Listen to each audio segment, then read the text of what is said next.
Ah là là, qu'il fait bon vivre à la Maison de la Forêt. On est bien ici et j'ai retrouvé un visage qui vous est familier, évidemment. C'est Cédric Le Breton qu'on ne présente plus, mais je le dis quand même, c'est le chargé de communication de l'Arche de la Nature. Et pour la première fois, on vous propose un événement dont vous allez pouvoir profiter pendant tout l'été. Voilà, parce que d'habitude, on vous propose des choses auxquelles vous n'avez pas pu avoir accès, mais là, non seulement vous allez pouvoir y avoir accès, et ça pendant jusqu'à quand d'ailleurs? Au moins jusqu'à la fin des vacances d'été. On a différents projets artistiques, hein, notamment donc là, cette année autour des tricots, un parcours de tricot. Une exposition qui s'appelle Haute Vie, donc c'est des grandes photos sur des bâches qu'on accrochait entre des arbres en hauteur. Et puis l'exposition l'école buissonnière. Donc on voit ici quelques photos, donc en grand format, sur les scolaires qui viennent à l'Arche de la Nature, aussi bien de l'école maternelle, enfin même des crèches, jusqu'au lycée, au niveau lycée. Et on retrouve ces expositions à la Maison de l'Eau, Maison de la Forêt et Maison de la Prairie.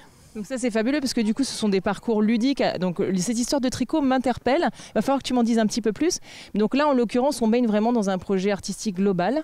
Donc on sensibilise. C'est quoi l'idée? C'est ça, c'est de sensibiliser encore une fois les gens à leur environnement, etc. via l'art. Oui, tout à fait. Alors, par exemple, sur la partie école buissonnière, on s'est montré qu'on a 18 000 scolaires qui viennent tous les ans.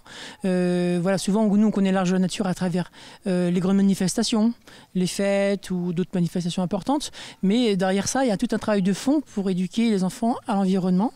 Aussi bien sur le jardin, sur les petites bêtes de la forêt, sur les petites bêtes dans l'Huisne, qu'on trouve dans l'Huisne.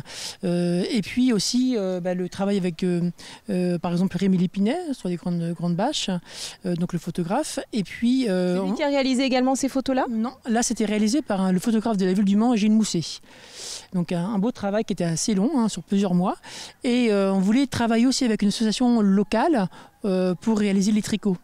Parce que bon, c'est toujours très intéressant de s'ancrer dans le quartier sud de la ville du Mans. Donc on a travaillé avec l'association 1001 idées. Mais alors, des tricots sur des arbres, pourquoi? Est-ce que c'est une manière de les mettre en lumière et donc d'interpeller les gens davantage sur les arbres en question ou... Alors c'est un mouvement artistique, hein, qui est né il y a quelques années quand même, qu'on trouve beaucoup dans les pays anglo-saxons. On habille les arbres. Voilà, et on leur donne un autre aspect, et ça surprend beaucoup au début parce qu'on est habitué à avoir des arbres quand même assez... on les connaît, voilà, l'écorce, on la connaît, et puis là, on a des couleurs assez flashy qui nous surprennent avec des motifs aussi très intéressants et différents types des techniques utilisées pour tricoter. Donc voilà, c'est un côté artistique qui est original, et puis on s'est dit, autour de ça, on peut créer un petit jeu pour intéresser les familles, bien sûr les enfants, avec une petite surprise à récupérer. Et pas que les enfants, parce que les grands-parents peuvent avoir envie d'y participer. Les parents, c'est pareil. Hein. Oui, on a un très bon retour depuis le début de l'installation de l'exposition. Et c'est vrai que ça, même pour les grands-parents, ça parle, parce que le tricot, c'est quelque chose qui est passionnant pour beaucoup de personnes. Et là, c'est vraiment des pièces énormes, quoi, qu'on demandait beaucoup d'heures. Un travail méticuleux, voilà. Un travail de titan. Exactement.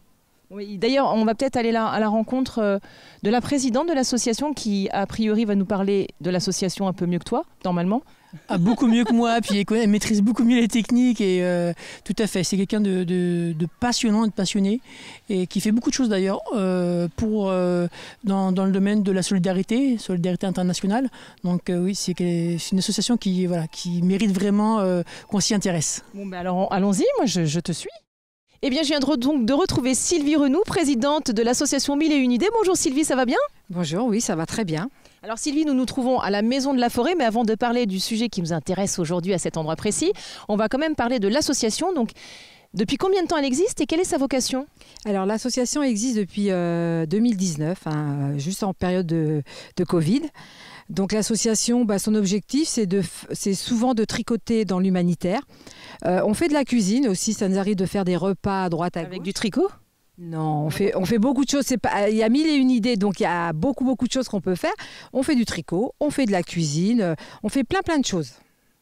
Alors, vous êtes combien au sein de l'association? On a à peu près une douzaine de femmes. Très bien. Alors là, aujourd'hui, si nous sommes là toutes les deux, c'est parce que vous avez participé, vous avez même contribué à un projet. Donc c'est un parcours ludique entre la Maison de la Forêt et la Maison de la Prairie. Et donc, sont intervenues combien de tricoteuses? Une dizaine de tricoteuses. Donc, évidemment, toutes de l'association? Non, pas forcément de l'association. Il y en a qui font partie du tricot Capécop de la MJC. Il y en a qui font partie du Carré Rouge aussi, puisqu'on a un atelier maintenant là-bas aussi. Non, c'est différentes tricoteuses. Ce n'est pas toutes les mêmes. Alors, vous venez de nous dire que vous étiez plutôt dans l'humanitaire. Qu'est-ce qui a fait que vous avez eu envie de participer, de contribuer du coup à ce parcours ludique? Alors, c'est une demande qui avait été faite au niveau de la ville du Mans et on s'est dit pourquoi pas, ça va changer de ce qu'on fait. Mais ce n'est pas notre vocation première en fin de compte. Mais on a dit on va essayer. Mais là, quand même, ça touche quand même des enfants. Donc, il y a un côté éducatif, ludique, même pour les parents et les grands-parents qui souhaiteraient faire le parcours avec eux. Alors, pour le coup, on va parler chiffres. Donc, vous m'avez dit qu'il y avait 10 tricoteuses. Vous avez habillé combien d'arbres? 12 arbres.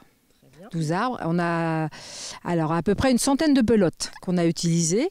Et après, par rapport au dessin, c'est des pelotes qui étaient en plus ou pas, mais ça a demandé énormément de travail. Donc ça représente combien de temps justement précisément de travail? Ça se chiffre en mois? Ça se chiffre sur une année? Non, alors ça se chiffre en mois. On a commencé en octobre et on a fini fin avril. Il était même un peu temps que ça se termine parce que c'est très très difficile à faire. Le plus dur pour nous, ça a été aussi l'accroche. Au niveau de savoir comment on allait accrocher les bandes dans les arbres. Donc on a crocheté tout autour, on a mis un fil de fer à l'intérieur et on a fait des boutonnières pour qu'ils puissent passer tout ce qui est fil à travers parce qu'on ne voulait pas que les bandes soient abîmées. Si on tirait dessus, automatiquement le dessin était plus le même. Donc on ne voulait pas qu'ils tirent sur les bandes. Donc on a mis du crochet tout autour et bon, ça l'a fait. Alors, les habits de crochet et de laine, ça représente quoi en termes de grandeur, les pièces? Alors les pièces, normalement, c'est des pièces qui font entre 2 et 3 mètres. Il y en a qui font entre 50 et 1 mètre de largeur. Donc ça dépendait aussi de l'arbre, puisqu'on avait plusieurs arbres qu'on est venu mesurer et qu'on a essayé de faire en fonction des mesures qu'on avait. Mais ce n'était pas facile.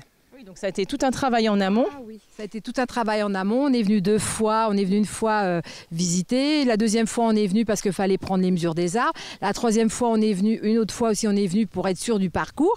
Et après, voilà, ça s'est mis en route et voilà, maintenant c'est fini pour nous et on est bien content que ça plaise à tout le monde. Le résultat est superbe en tous les cas, ça c'est génial.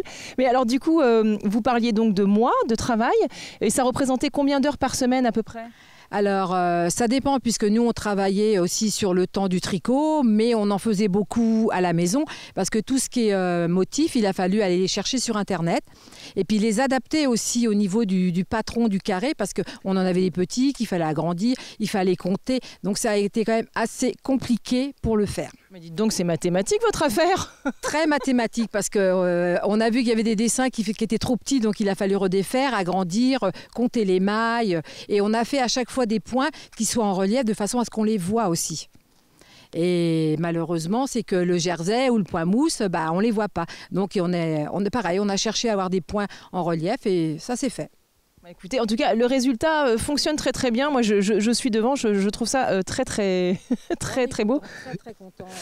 Et alors, petite question quand même, est-ce qu'il y avait une thématique imposée ou chaque tricoteuse a laissé divaguer un petit peu son imagination? Alors non, au début, au niveau avec la Maison de la Forêt, la thématique c'était sur les animaux de la forêt. Donc on a travaillé plus ou moins sur les animaux. Et après, on a su que c'était des animaux volants. Donc on a rajouté des coccinelles, des oiseaux, des choses comme ça.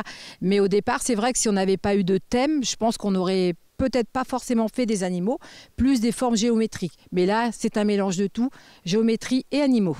Oui, parce que l'animal volant, moi je vois un lapin. Alors je savais pas que le lapin ça volait ni la baleine, mais enfin bon, écoutez. Il y a des coccinelles, il y a des oiseaux, il y a plein de choses. Et puis la première bande aussi, c'est quand même l'Arche de la Nature qui est représentée aussi avec le logo de la ville du Mans. Bon, en tout cas, bravo, c'est un très très beau travail. Évidemment, c'est un jeu, donc il y a des règles, puisque c'est un parcours ludique. On va aller à la rencontre de quelqu'un qui va nous expliquer les règles et ce qu'on peut gagner éventuellement à la fin. En tout cas, bravo à toutes ces tricoteuses. Elles sont en vacances, Elles sont en vacances, je les retrouverai fin septembre à la nuit du tricot. Bon, formidable. En tout cas, on les embrasse toutes bien fort et on les félicite de leur beau travail. Merci beaucoup, Sylvie.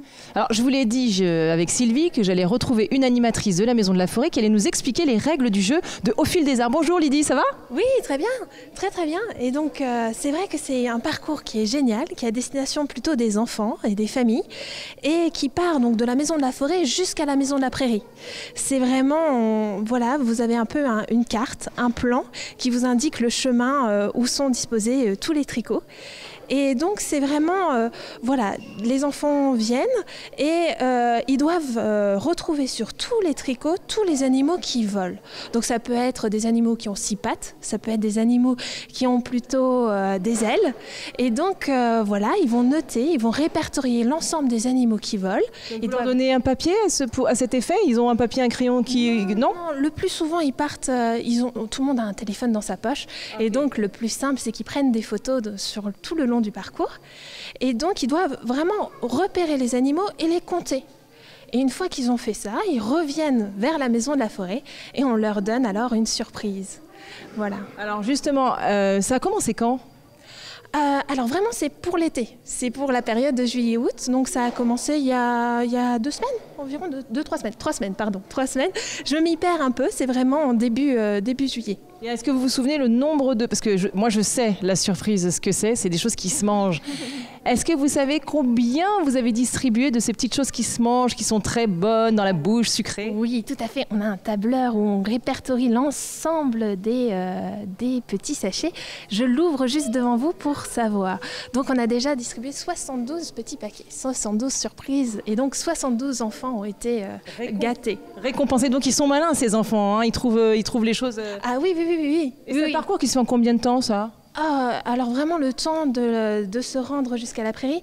Donc si maintenant ils partent de la Maison de la Forêt, il faut qu'ils fassent l'aller-retour. Donc on en a à peu près pour 20 minutes pour se rendre jusqu'à la Maison de la Prairie et ensuite 20 minutes pour revenir jusqu'à la Maison de la Forêt. Oui, donc c'est une balade ludique sympathique, on peut prendre le temps avec les grands-parents ou les parents, donc ça peut prendre 1h30, voilà, c'est tranquille, c'est la balade du dimanche, c'est super. Mais merci beaucoup Lydie. Cédric, c'est super, on a eu donc Sylvie, Lydie qui nous ont expliqué un petit peu tout ce parcours ludique autour du tricot, donc au fil des arbres. Mais est-ce qu'on a des choses à nous annoncer qui vont se passer donc prochainement à l'Arche de la Nature ? On retrouvera des événementiels que connaissent bien les Sartois. Donc la Nuit des Étoiles le vendredi 2 août à partir de 21h. Donc l'occasion de découvrir beaucoup de choses dans le ciel, étoilé, on espère. Et puis le dimanche 18 août, la fête du miel et des confitures de 14h à 18h. Ça me parle ça. Moi, dès qu'il s'agit de victuailles, de choses un peu sucrées, j'aime. Bon, écoute, merci beaucoup Cédric. Merci comme d'habitude pour l'accueil, la gentillesse. Enfin, c'est un bonheur, mais on s'en va déjà. C'est dommage. Mais bon, tant pis, on se reverra bientôt. Oui, c'est ça, on part à Bessay-sur-Bray maintenant pour un autre événement incontournable. Salut!